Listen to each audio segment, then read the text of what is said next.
Hello friends, welcome to coaching वाला। I hope आप बहुत अच्छे होंगे। आज हम बात करने वाले हैं केबीएस पीआरटी टीजीटी के बारे में। यहाँ पर हम पहला पॉइंट लेंगे। पहला पॉइंट यहाँ पर यह है कि कोर्ट केसेस के बारे में हम बात करेंगे। ओके, और दूसरा पॉइंट यहाँ पर ज्वाइनिंग कब तक होगी, ज्वाइनिंग। और तीसरा पॉइंट वेटिंग लिस्ट।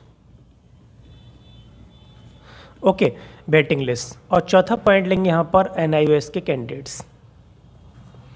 एनआईओएस के कैंडिडेट्स जो यहाँ पर बाहर किए गए उनके बारे में भी हम बात करेंगे। तो सबसे पहले हम देख लेते हैं यहाँ पर, तो बने रहिए वीडियो के एंड तक। ठीक है, चैनल पर नए हैं तो चैनल को सब्सक्राइब कीजिए, वीडियो को लाइक कीजिए। सबसे पहले हम पहला पॉइंट देखेंगे यहाँ पे कोर्ट केसेस के बारे में। तो कोर्ट केसेस, कुछ लोग यहाँ पर इंटरव्यू के मार्क्स कम मिलने की वजह से वो बहुत ज़्यादा नाराज़ हैं, बहुत ज़्यादा परेशान हैं। तो जिसकी वजह से वो उन्होंने केस डाला है। ठीक है, कोर्ट गए हैं वो।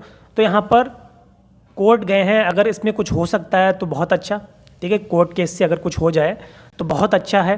ठीक है, लेकिन जहाँ तक हमारा मानना है कि यहाँ पर कोर्ट केस से कुछ होने वाला नहीं है। ठीक है, केबीएस की पीआरटी के टीजीटी की जो भर्ती प्रक्रिया है वो होकर रहेगी। ठीक है, ये रुकने वाली नहीं है। ठीक है, कोर्ट केसेस की वजह से। लेकिन अगर कुछ हो सकता है तो अच्छी बात है, उनके लिए फ़ायदा हो जाए जो, ठीक है, यहाँ पर काफ़ी परेशान है, इंटरव्यू के मार्क्स उनको कम मिले हैं।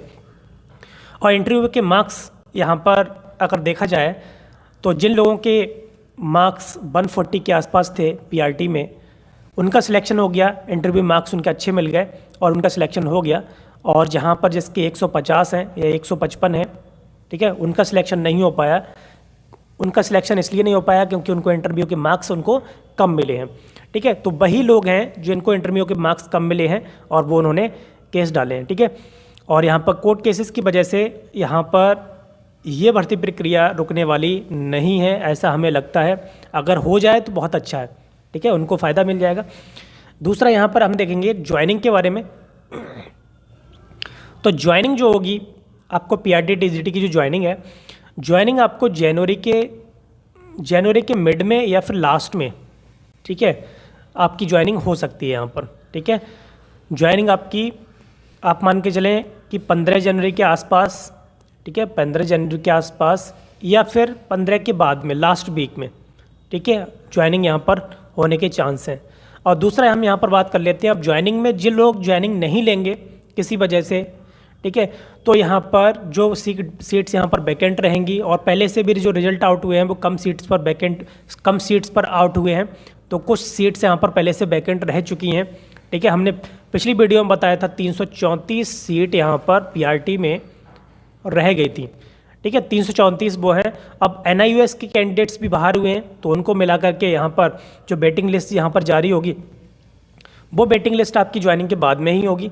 ठीक है, तो जनवरी के लास्ट में, ठीक है, ज्वाइनिंग होने के बाद में यहाँ पर वेटिंग लिस्ट जारी की जाएगी।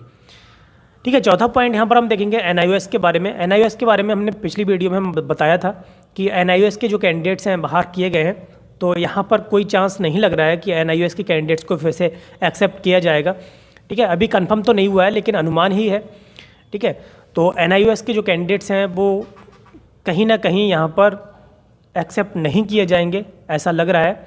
ठीक है, क्योंकि अगर एक्सेप्ट करने ही होते तो बाहर नहीं किए जाते सुप्रीम कोर्ट के द्वारा।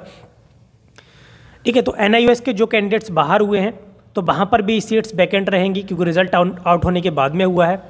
ठीक है, तो यहाँ पर जो सीट्स वैकेंट रहेंगी, वेटिंग लिस्ट में काफ़ी सीट्स यहाँ पर देखने को मिलेंगी। और अंदाज़ा यही है कि 800 से 900 कैंडिडेट्स को यहाँ पर फ़ायदा होने वाला है वेटिंग लिस्ट में।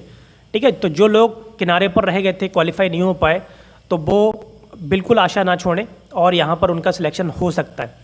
ठीक है, तो उम्मीद अपनी बनाए रखें। ओके, बाकी आप वीडियो को लाइक कीजिए और चैनल को सब्सक्राइब कीजिए जिससे कि आपको हमारे नए वीडियोज़ की नोटिफिकेशन मिलते रहें। Thank you very much.